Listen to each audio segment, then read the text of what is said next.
Depuis tout petit, ils n'ont qu'un rêve, devenir vétérinaire. Après 5 ans d'études, ils se lancent dans le métier avec passion. Mais une fois sur le terrain, ils sont confrontés aux réalités du quotidien avec ses joies, ses difficultés et ses imprévus. Je crois qu'il est aussi content que vous. Nous avons suivi 3 d'entre eux. Alix se spécialise dans les techniques de pointe des urgences au Tierspital de Berne. Entourée de toute une équipe, elle est confrontée aux cas critiques qui arrivent en permanence. Au cœur de la broie, Florence se consacre aux vaches et aux chevaux. Face à un monde paysan sous pression, elle essaye de garder son calme et sa bonne humeur. Alors pour Rocky, bonjour. Après avoir soigné les vaches dans le Jura, Éléonore se spécialise aujourd'hui dans les petits animaux à Estavayer-le-Lac. Un nouveau défi face à des propriétaires très attachés à leurs compagnons. Voici les nouveaux vétérinaires.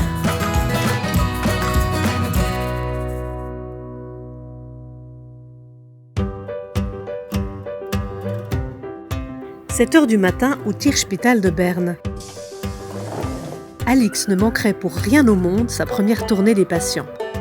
Bravo mon chien, bravo, t'es trop mignon. Après une nuit à l'hôpital, ils ont tous besoin de réconfort. Bah oui. J'ai un album de naissance dans lequel il est marqué qu'à 3 ans, j'ai répondu que je voudrais faire docteur pour animaux. Et ça n'a jamais changé depuis. Mais dans les moments de doute, je voulais être maître chien chez les pompiers. Et j'ai un papa qui m'a dit « Ma fille, tu feras ce que tu voudras quand tu auras fini tes études, mais il n'y a rien qui vaudra un diplôme, donc tu continues. » Et c'était un excellent conseil, merci papa. Ce matin, la jeune vétérinaire s'attarde auprès d'un chaton en mal de caresse. Lui, c'est un petit chat qui a une fracture de vertèbre et qui malheureusement n'arrive plus à bouger ses pattes arrière du tout et il n'arrive pas non plus à faire pipi tout seul. Et le pronostic pour lui est malheureusement très très très sombre et il est fort probable que dans quelques jours, voire demain, il ne soit plus là. Et comme c'est un petit chat qui est adorable et qui s'ennuie un petit peu ici, il a le droit d'avoir un petit peu plus de câlins. Waouh, oui, t'es beau mon chat. J'ai la chance d'avoir des relations assez proches avec beaucoup de mes patients. Et puis après, il y a certains patients pour lesquels on a un coup de cœur et là, on reste 5 minutes dans la cage. Voilà. C'est le moment de rejoindre la salle de consultation. À 30 ans, Alix se spécialise dans les urgences et les soins intensifs. Il est 8h, l'hôpital ouvre ses portes. Michel arrive depuis Genève avec son bulldog français, Olive. Olive, c'est un faux timide. C'est un charmeur. Et un charmeur comme ça, Michel ne s'en sépare pas. Bonjour, je vais directement prendre votre chien dans la salle d'urgence. Ah non, moi je vais l'avec. Non, je vais l'avec.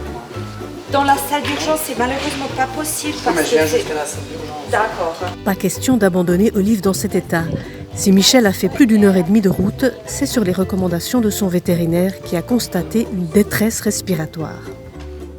Il n'allait pas trop bien hier. Et puis, cette nuit, moi, j'ai pas dormi beaucoup parce que je suis resté avec mon chien, mais je me suis rendu compte qu'il avait un problème respiratoire depuis hier soir.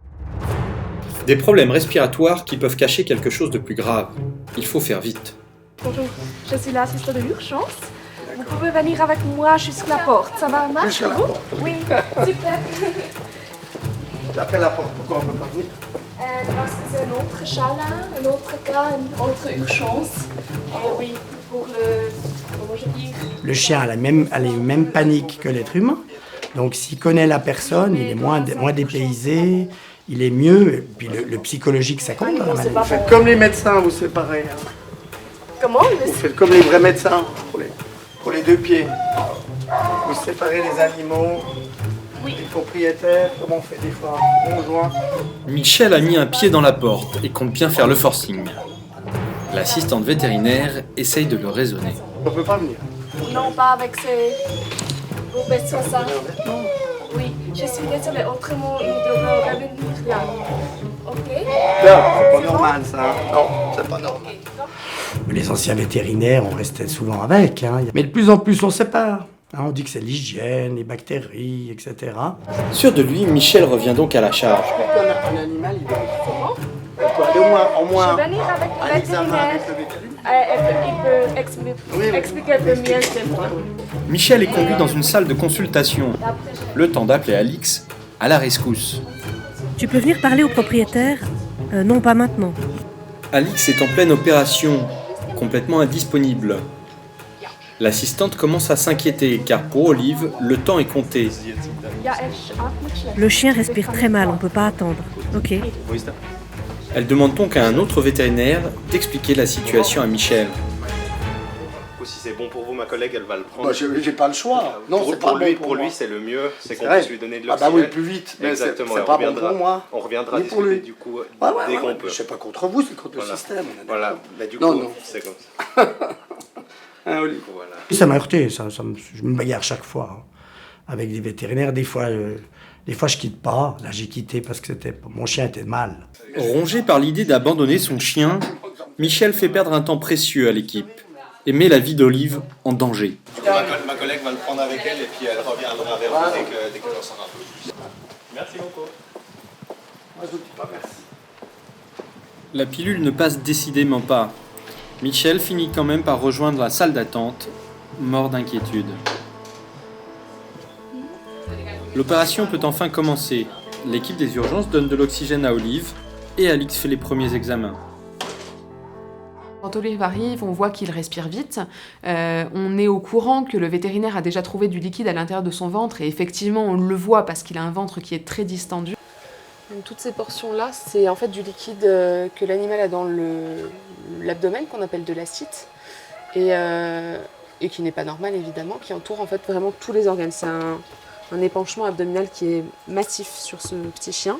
Et on voit ici, quand on regarde sous son collier, qu'on peut prendre le pouls à ce niveau-là, et ça, c'est pas normal.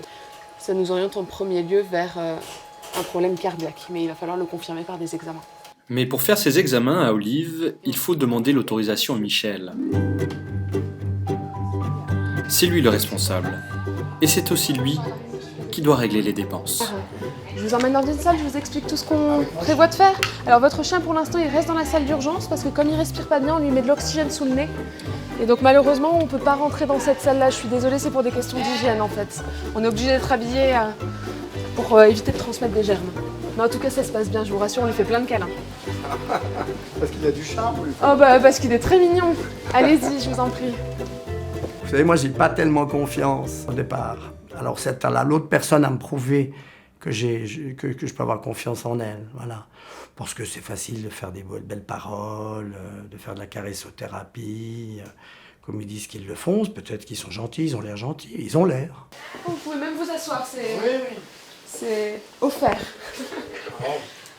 On essaye de trouver un biais par lequel sympathiser entre guillemets, mais voilà, on se dit qu'ils sont stressés, que peut-être quand on est stressé, on a tous tendance à être un peu agressif quand ça ne se passe pas comme on veut, et on est plus dans la compréhension de ce qui se passe. Après, il faut pour autant pas se laisser faire, parce que s'ils sentent qu'on a une faille, eux peuvent après avoir des doutes sur nos compétences, le fait qu'on soit des personnes de jeunes, donc ils peuvent remettre en doute notre expérience.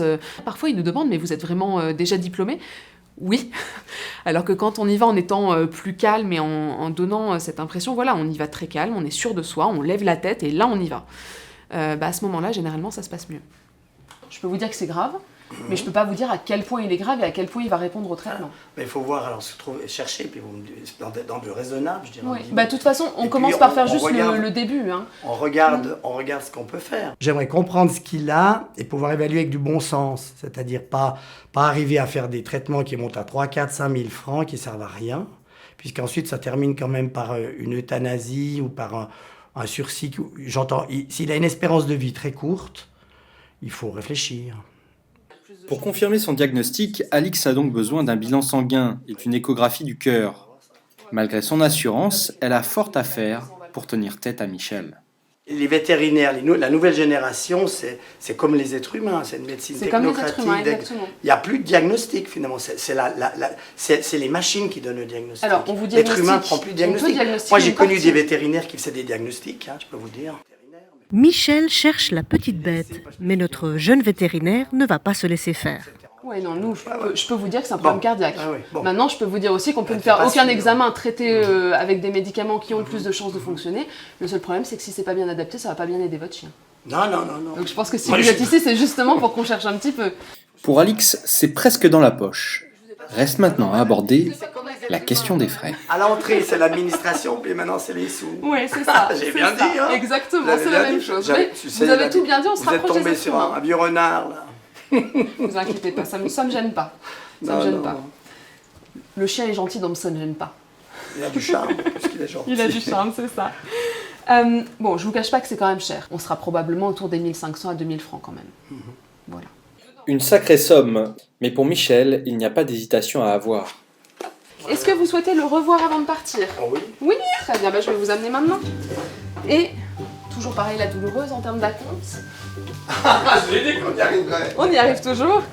À peu près à la moitié. À moitié. Normalement, c'est la moitié. 700 francs. On va d'abord voir le chien. On va d'abord voir le chien, évidemment. Ah, je paye 700 francs. Alix le sait, c'est un moment difficile pour un propriétaire. Il va falloir abandonner son chien le temps de l'opération. Elle continue donc à caresser Olive et Michel dans le sens du poil. Alors, je vous ai pas mis dans l'estimation de coût, mais des câlins sont inclus aussi. Ah oui. Ah, vous les faites payer. C'est combien Ça, le c'est câlin? gratuit, c'est C'est inclus. combien le câlin? C'est ça compris Ah, dans le c'est pour forfait ça. d'hospitalisation. C'est pour ça que c'est cher. C'est dans la compte, alors. Non, vous les recevez bien, ça. Non, on en fait En tout beaucoup. cas, devant moi. Non, Non, on je vous en savais, fait là. beaucoup parce qu'on ne veut pas les traumatiser de l'hospitalisation et on sait que si on leur fait que des piqûres, ils finissent traumatisés. Donc c'est pour ça aussi qu'on prend le temps d'être câlin avec eux, même si c'est pas comme à la maison. Tu vas rester en pension. Michel a le sourire, mais rien ne lui échappe. Il est dans la salle des urgences, en habit de ville. Pour aller lui dire au revoir, on m'a quand même laissé rentrer. Donc ça montre bien que finalement, il y a un pouvoir des vétérinaires. C'est le pouvoir d'être seul avec l'animal, de discuter entre eux, et on ne veut pas qu'il y ait d'autres personnes qui puissent entendre ça. Mais je suis rentré dans la même salle sans ayant mis le blues, en l'occurrence, vous avez vu. D'accord. Allez, un dernier au revoir,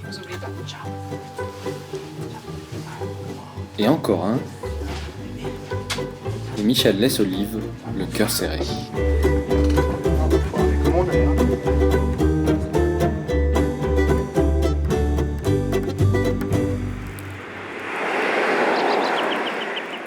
Tu viens, petit.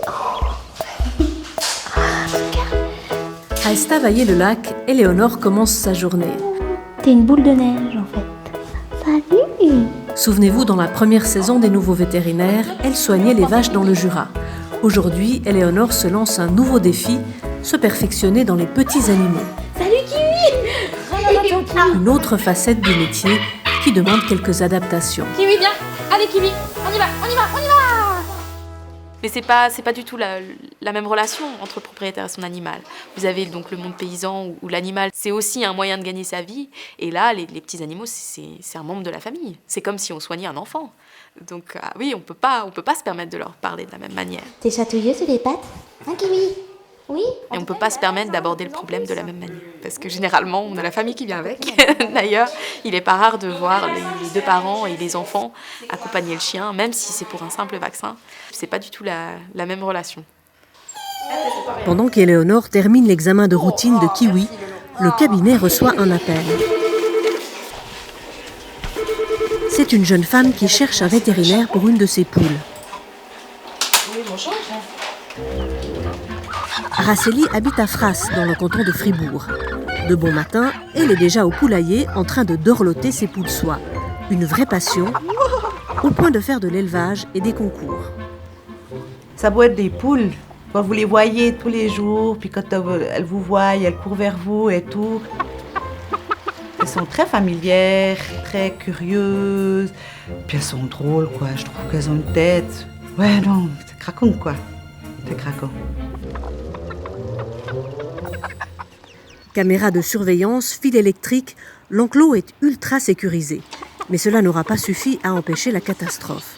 Hier soir vers 8h, une buse a sauvagement attaqué Claudette. Elle était juste là. Et puis il y avait la buse qui était sur elle, quoi, en train de T'as complètement la déplumée. J'ai dit après mon mari, j'ai dit il faut qu'on aille dehors, il y a une buse qui est en train d'attaquer ma poule. Et ben, quand elle nous a vu sortir de la maison, elle est partie la buse. Puis après je l'ai récupérée et puis c'est là que j'ai vu les dégâts quoi. Sur le moment, Araceli n'ose pas appeler la vétérinaire. Mais ce matin, elle se rend au cabinet à la première heure, bien décidée à sauver Claudette, qui est une de ses meilleures poules de concours. Alors, Madame Bézi ? Oui. Bonjour. Ça va ? Très bien, et vous ? Oui. C'est pour une poule ?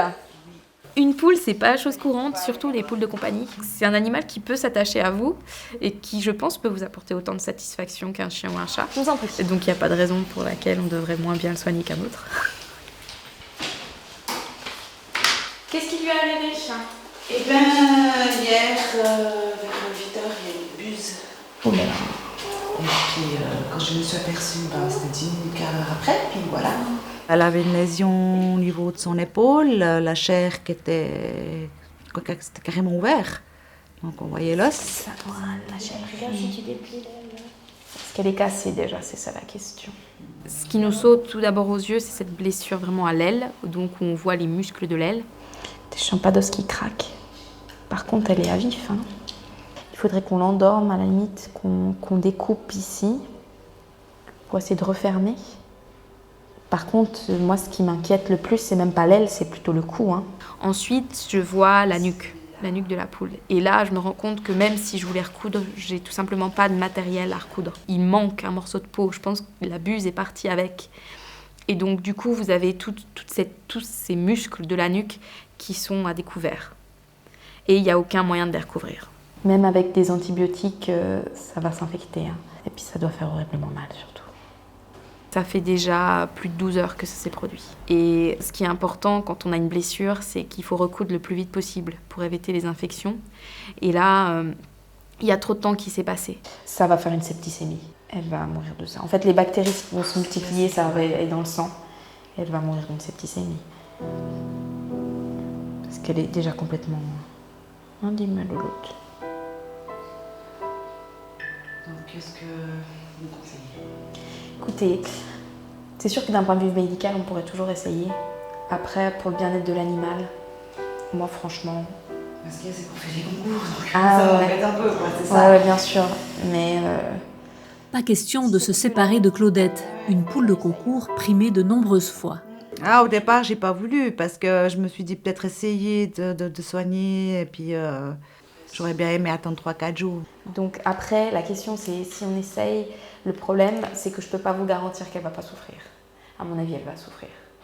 Pas facile pour Éléonore de convaincre la propriétaire que sa poule souffre terriblement malgré son calme apparent. C'est vrai qu'un animal, on ne sait pas s'il souffre ou pas parce qu'il dit rien. Et puis encore moins une poule, quoi. Un chat, un chien, peut-être ça peut faire des jérémiades ou comme ça, mais une poule, ça dit rien. Là, je pense déjà elle souffre et c'est pour ça qu'elle est à moitié. Bon. Là, je pense que la poule, en l'occurrence, elle était en état de choc. Elle souffre abominablement. Donc c'est pour ça qu'elle est calme. Araceli est abasourdie. Comme tous les propriétaires, elle a besoin de temps pour digérer l'information. Éléonore doit trouver les mots justes et ne rien brusquer. Donc vous conseillez d'euthanasier ? Moi je pense que pour elle, c'est ce qu'il y a de mieux à faire quand même. C'est des plaies trop étendues pour être rattrapables. Vous voyez, d'un point de vue chirurgical, je peux rien non, mais faire. là, je vois bien le truc,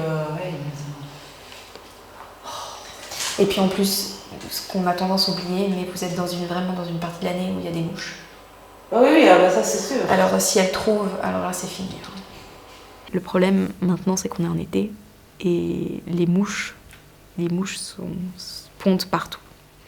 Et là, vous avez vraiment le risque que juste une mouche se pose, ponde ses œufs sur la plaie, et dans quelques heures, l'animal sera dévoré vivant par les asticots. Écoutez, alors voilà. Si vous la tuez, il faut l'euthanasier. Je pense pour elle, c'est la solution la plus raisonnable quand même, parce que ça commence à nécroser là. C'est vraiment pas... D'accord. Je suis désolée. Écoutez, merci quand même. J'aurais bien aimé qu'elle me la sauve, mais voilà, elle ne peut rien, elle peut pas faire, quoi. Si c'est pour la ramener dans 3 jours et puis qu'elle meurt, voilà. Autant, atténuer les douleurs rapidement, quoi. C'est mieux pour la bête, même si c'est plutôt pour le propriétaire, mais voilà. On dit à un propriétaire qui est visiblement attaché à son animal qu'on ne peut rien faire et qu'il faut qu'on tue son animal finalement. C'est pas facile. Je serais repartie avec. Ah oui, je comprends, mais... Difficile d'abandonner Claudette. Une longue caresse pour prolonger le moment des au revoir. Ah bah ça. C'est un être vivant. Puis pour chaque être vivant, on ressent les choses différemment. Mais on les ressent d'une façon différente. Mais c'est dur, c'est très dur. Je peux vous la laisser? Vous pouvez nous la laisser. D'accord. Merci beaucoup. Je vous en prie. Et à la prochaine. Non. Trop douloureux pour Araceli d'assister à l'euthanasie. Éléonore se retrouve seule face à l'animal. Des gestes qui ne sont jamais faciles. On va essayer déjà 10, mais je sais que les oiseaux, des fois, c'est un petit peu spécial. Alors, faut pas que je te pique les doigts. Est-ce qu'il y a un os ici? Voilà. Non, Reste tranquille. Reste tranquille. C'est pas juste une poule, c'est quand même un être vivant. On a toujours des scrupules, bien sûr. On se dit, ah, mais finalement, il reste peut-être une chance, peut-être qu'on abandonne trop vite. C'est pas une décision qu'on prend à la légère, pas du tout. Claudette s'endort doucement entre les mains de Lily. Mais une dernière surprise attend la vétérinaire. Ah bah là, il y en a. Ah, bah voilà. Les gros. Ah oui, ça grouille déjà. C'est des asticots. Donc dans un jour, ça ressemble à des grains de riz. Et puis ça pullule sur les plaies. Elles adorent là. Puis elles mangent l'animal vivant. Donc l'animal se fait dévorer de l'intérieur. Ah ouais. Heureusement, la dame est venue assez rapidement. Et on a évité... c'est vraiment ces asticots qui mangent l'animal encore vivant. C'est terrible. Mais heureusement, on lui a évité ça. Éléonore constate le décès, rassurée d'avoir pu abréger les souffrances de Claudette. Soulagée pour l'animal, parce que comme ça, elle n'a pas souffert plus longtemps. Un peu défaite aussi, parce que finalement, voilà, mon rôle, ça a juste été aujourd'hui de mettre fin à ses jours. Et puis vidée souvent, ouais. Surtout quand on a ça arrive qu'on a plusieurs euthanasies dans la même journée. Vider, c'est le bon mot. Parce il y a des fois, on n'a juste plus envie de se battre. Puis le lendemain, on se réveille et puis on se reprend. Puis c'est reparti pour un tour.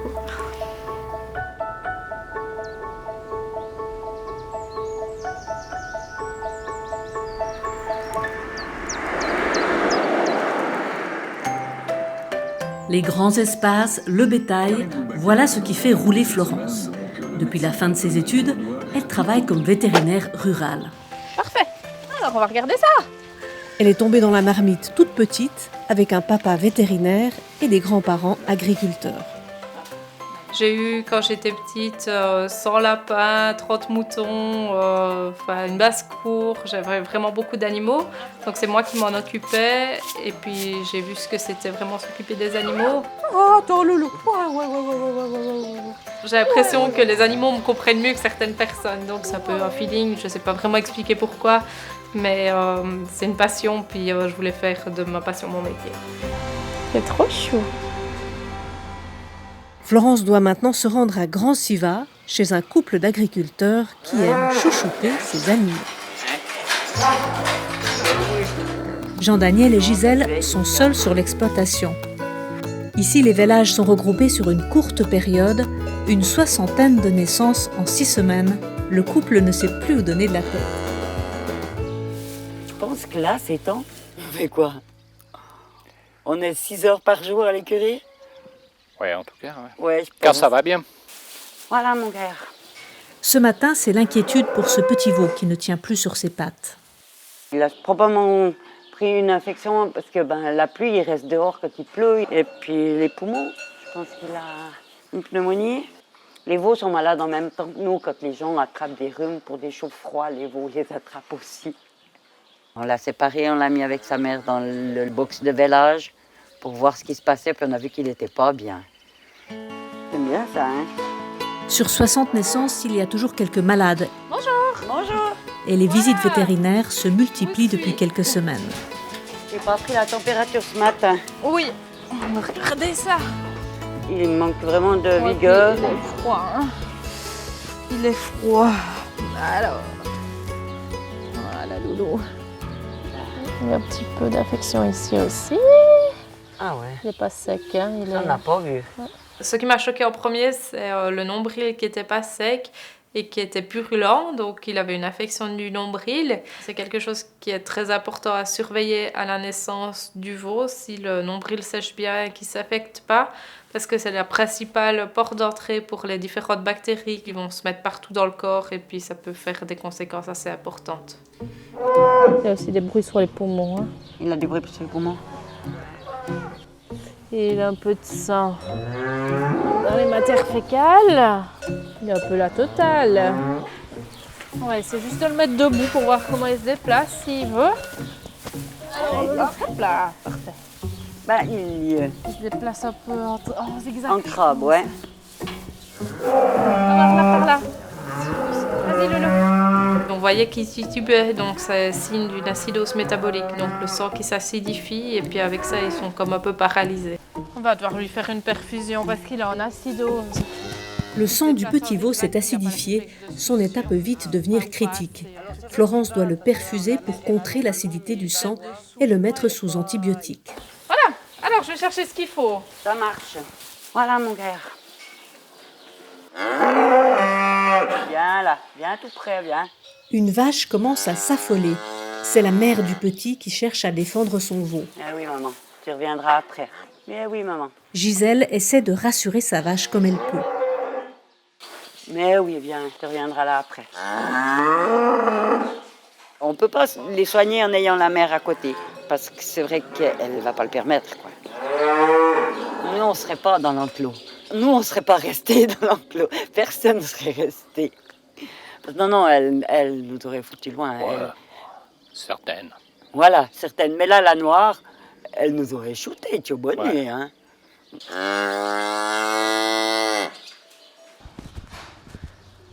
Ah, elle est venue, elle a fait le tour. C'est sa mère? Elle était là avant, elle a fait le tour. Elle le cherche. Non. Je me suis fait une fois charger par une vache allaitante, ça a très mal fini, donc j'étais en train d'examiner le veau et puis la vache m'a chargée. Et puis j'ai cru mourir une fois, donc je voudrais pas recommencer ça une fois. J'ai été longtemps à l'hôpital, ça aurait pu être très grave, donc maintenant je me méfie plus. La perf en premier? Oui, on va déjà mettre la perf et puis on mettra le reste. Tout le monde est utile hein, pour faire une perfusion. Pas beaucoup, il me semble, ou bien? Non, pas de bulle. Pas de bulle. Pas facile de trouver la minuscule veine d'un veau déshydraté. Non, ça me plaît pas. On le retourne de l'autre côté. Pendant que Florence change de côté, Jean-Daniel rassure la mère, toujours très agitée.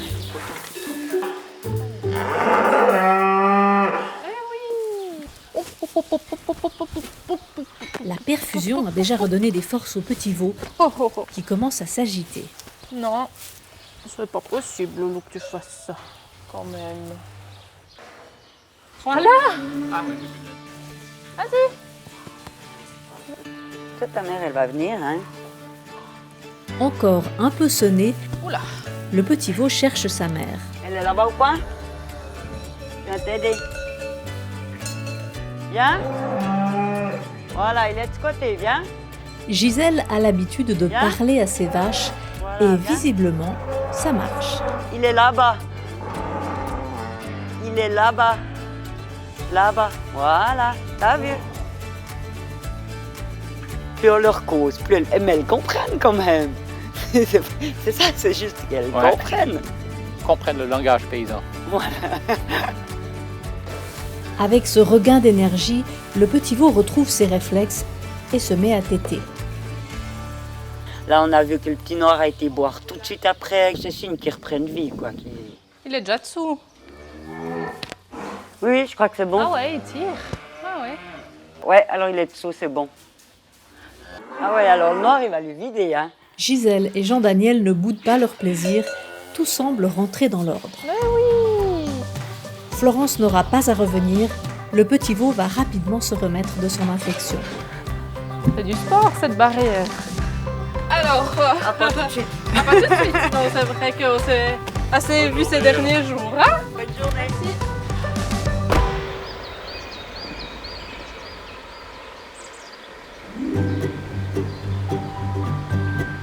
Au Tierspital de Berne, Alix prend congé de Michel, un propriétaire frondeur qui n'a pas sa langue dans sa poche. À ce soir? À ce soir. Je vais lui faire les misères maintenant.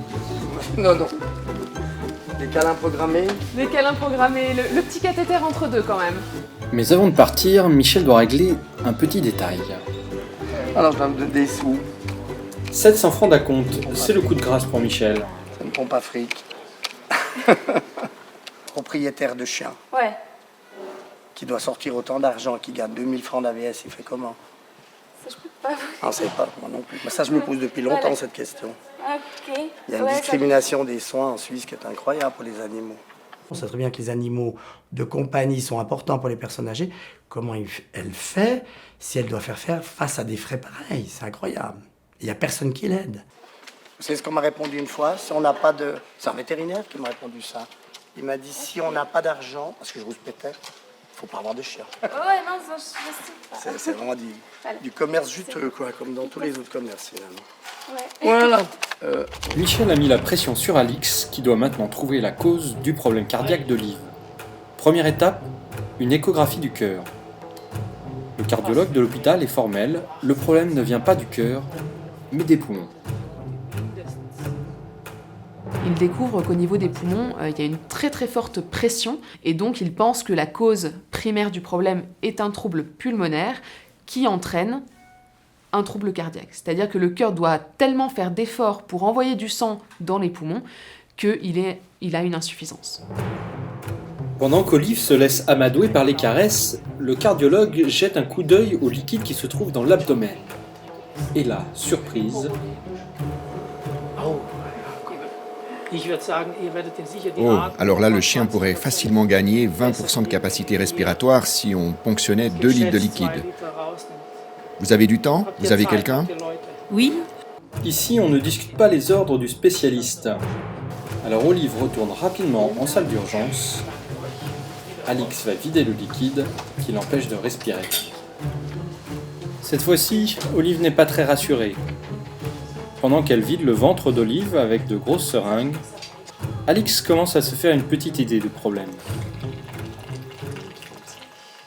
On sait qu'en Suisse, il y a beaucoup de parasites qu'on retrouve dans les poumons des chiens et donc on décide de tester en premier lieu cette hypothèse-là.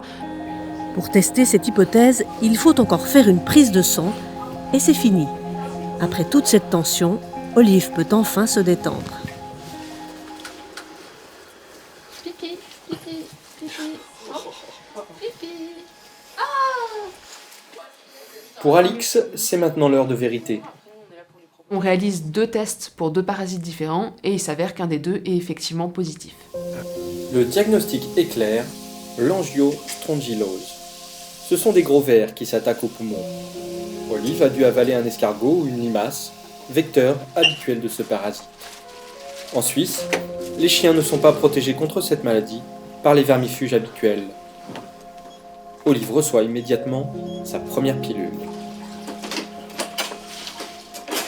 Si on fait rien, malheureusement, ça peut se terminer très très mal. Parce qu'actuellement, la déficience du cœur fait qu'il a de l'eau qui vient dans son ventre en très grosse quantité, de l'eau qui vient dans ses poumons, et malheureusement, les deux peuvent finir par faire un choc, et l'animal pourrait, dans le pire des cas, si vraiment on ne traite pas, pourrait décéder. Reste à annoncer la nouvelle à Michel. Voilà. Oui, bonjour, Barbarino du Tierspital de Berne. Barbarino, oui. Alix explique sans détour le diagnostic. Elle ne veut pas donner de faux espoirs à Michel, car le traitement comporte des risques. Certains chiens font des mauvaises réactions quand les vers meurent trop nombreux en même temps, parce qu'il y a une certaine toxicité liée au fait qu'ils décèdent, et du coup l'animal peut faire un choc toxique, et ça peut se finir aussi très mal. On sait qu'il y a des chiens qui ont fait des états de choc quand on a tué ces vers-là. Ils peuvent mourir, oh là là, ouais, ils font un... Ah non, d'accord. Ouais, donc c'est quand même quelque chose sur lequel il faut faire assez attention. Donc on donne Alix essaye de remonter le moral de Michel avec une bonne nouvelle. Et là, il a très bien mangé, il y a à peine 1 heure, ils lui ont donné à manger, il a mangé avec un très bon appétit. Ah, il a mangé. Ouais, c'est bien. Ouais, il a super bien mangé. J'ai vu, il y avait 3+ sur la feuille, donc ça veut dire très bon appétit. Bien, je vous remercie. Je vous en prie, je vous souhaite une bonne soirée. Alors, au revoir. Au revoir, pareillement. C'est un monsieur qui voilà, qui, je pense, qui est inquiet, mais qui arrive à cacher son inquiétude par le fait de faire un peu d'humour, voilà, mais je pense qu'il est quand même inquiet et que là, je pense qu'il doit déjà être sur Google. Olive va passer une nuit en soins continus de l'hôpital, sous haute surveillance. Une mauvaise réaction à son traitement pourrait lui être fatale. Et alors, bébé? Et alors, bébé? Quant à Alix, elle ne peut quitter l'hôpital sans une dernière visite à son petit protégé, un chaton qui doit être euthanasié à cause d'une fracture du dos. S'il s'en sort, on demande au propriétaire le droit de lui donner le nom qu'on veut. L'équipe a obtenu des propriétaires 2 jours de sursis. S'il bouge ses pattes arrière, il peut encore être sauvé. Alors si ça, on me dit que sa patte ne vient pas de bouger. Elle vient de bouger ta patte. J'ai bien vu qu'elle venait de bouger. Non mais j'ai pas rêvé, là, il y avait un mouvement qui était quand même assez franc et c'est pas en tirant sur sa peau que j'ai fait remonter sa patte. Là oui, mais c'était pas le même mouvement. Si lundi c'était mieux qu'il faisait pipi tout seul et qu'il bougeait. Non regarde, on peut pas euthanasier ce chat. Tiens, ça. Je l'ai pas rêvé là, sa patte qui a bougé. Non. Alors, je l'ai pas rêvé. Non, pour une fois je l'ai eu. Ah bah merci. Parce que personne me croit depuis 3 jours. Tiens, regarde là, il relève un peu la patte tout seul. Que ça reviendra. Non mais je suis sûre qu'il y a des mouvements. Regarde. Non. Là, elle redescend. Ça veut bien dire qu'il l'a remontée. Alix termine sa journée pleine d'espoir. Je suis sûre qu'il a des mouvements. Et là, tu l'as vu quand même, j'ai rêvé. Ah ouais. Bon.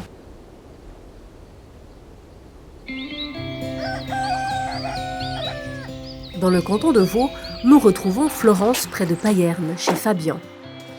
Ce jeune agriculteur a repris le domaine familial il y a 4 ans, après avoir longtemps travaillé aux côtés de son père. Bonjour. Bonjour.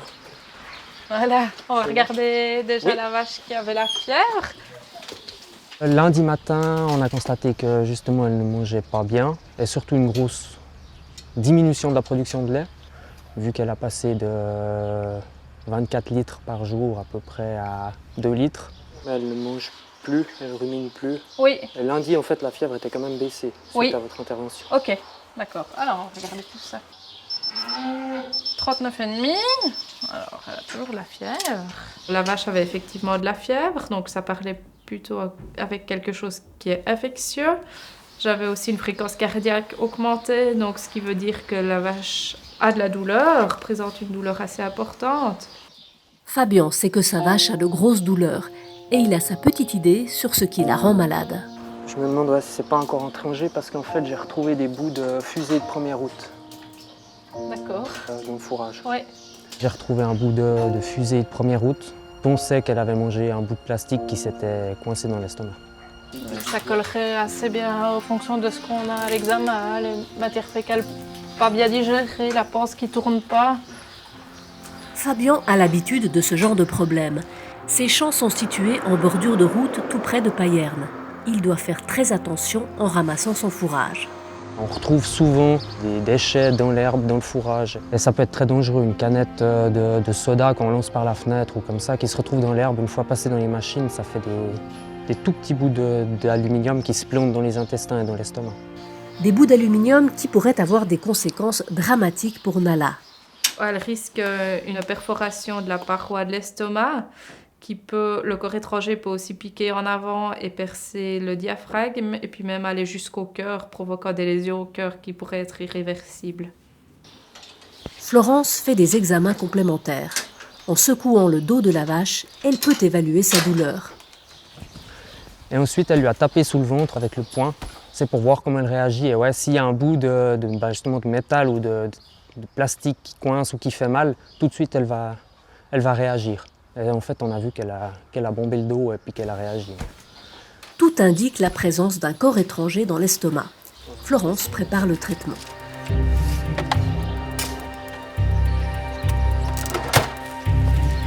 Le temps est compté pas en heures, mais c'est clair que le traitement doit être mis en place assez vite, je dirais dans les 24 à 48 heures, pour éviter que les dégâts causés à l'intérieur de la vache soient trop importants. Donc ça c'est anti-inflammatoire plus quelque chose un peu pour normaliser le transit. Fabien rassure Nala, qui ne bouge pas une oreille. Elle est plutôt calme. Elle n'aime pas spécialement les piqûres, mais comme toutes les autres à peu près, mais non, elle est calme. Comparé à certaines où c'est un peu plus rodéo, ouais. Non, non, elle est très sympa. Alors ça c'est bon, et puis on va encore lui mettre l'aimant. Un aimant pour attirer le corps étranger. Le traitement est tout simple et pourtant radical. Avec ce grand tuyau, Florence introduit l'aimant dans l'estomac de Nala. Une fois à l'intérieur, il va attirer les bouts de métal qui ne pourront plus irriter l'estomac. Voilà, c'est bon. Parfait. Les fusées du 1er août, ça devrait coller à l'aimant. Par contre, ce qui ne colle pas à l'aimant, c'est les morceaux d'aluminium, par exemple les canettes qui sont jetées au bord des routes. Et donc la vache pourrait rester malade même avec ce traitement. Celle-là, je peux la lâcher alors. Oui, c'est tout bon, merci. La seule chose à faire maintenant, c'est attendre. Le bout de fusée de 1er août va-t-il se coller à l'aimant? Les douleurs de Nala vont-elles disparaître comme par miracle? Fabien est optimiste. En général, avec un aimant, ça peut suffire. Au bout de 2 jours, on voit déjà bien la différence, elle recommence à manger. L'aimant est très efficace, il va aimanter le bout qui est coincé dans l'estomac. Normalement, après 2 jours, on voit déjà bien la différence. Et effectivement, après quelques jours, Nala a pu retrouver une vie complètement normale. L'aimant et la fusée du 1er août resteront dans son estomac jusqu'à la fin de ses jours.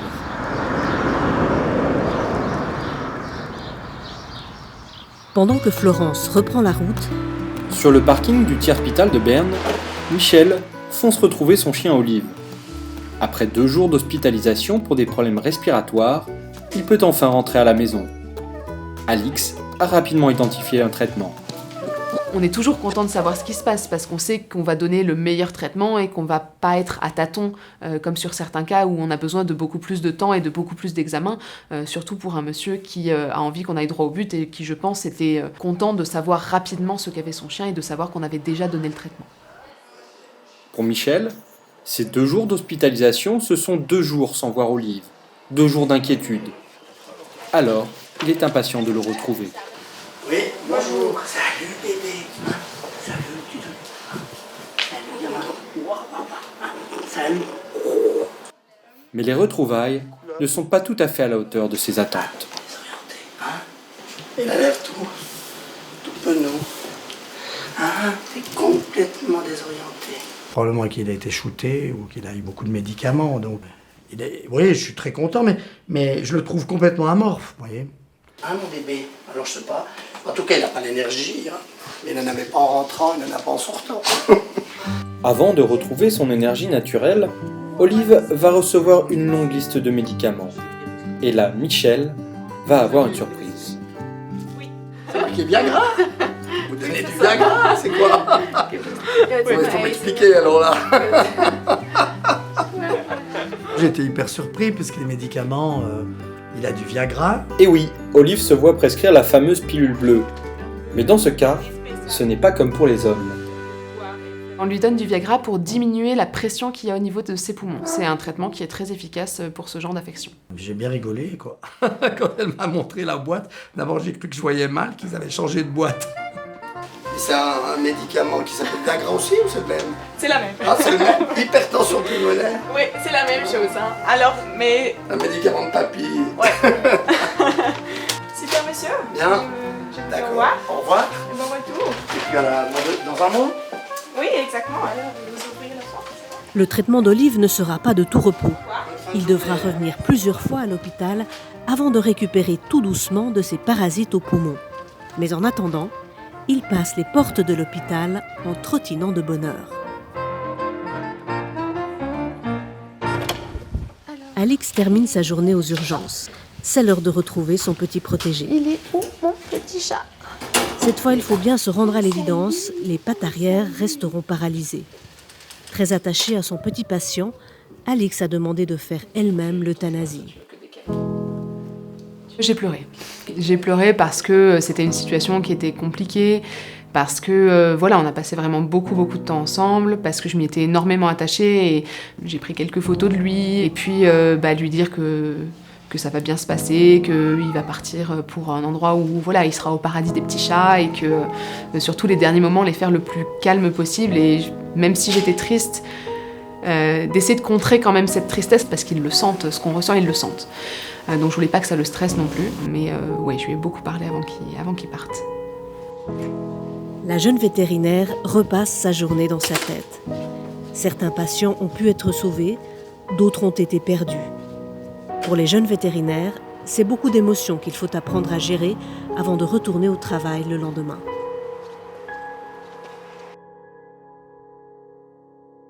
La semaine prochaine, la suite des nouveaux vétérinaires. Salut Miss. Oh. À Estavayer-le-Lac, Ah oui. Eleonore tente de sauver la vie de Romana, une ânesse de 25 ans. Elle se tord de douleur, mais elle est bien décidée à ne pas se laisser faire. Oh. T'as de la force encore, mamie, hein? Au Tierspital de Berne, Alix s'occupe de Yuzu. Ce petit chat adorable a été attaqué par 2 chiens errants. Il risque la paralysie. Et est-ce qu'il pourra avoir une vie de chat normale après les soins? Ça, on ne peut pas garantir. Florence vient en aide à Gérald. C'est une naissance mouvementée pour sa vache Kamasutra et pour notre vétérinaire. C'est une première erreur qu'on a faite, ça me dit rond.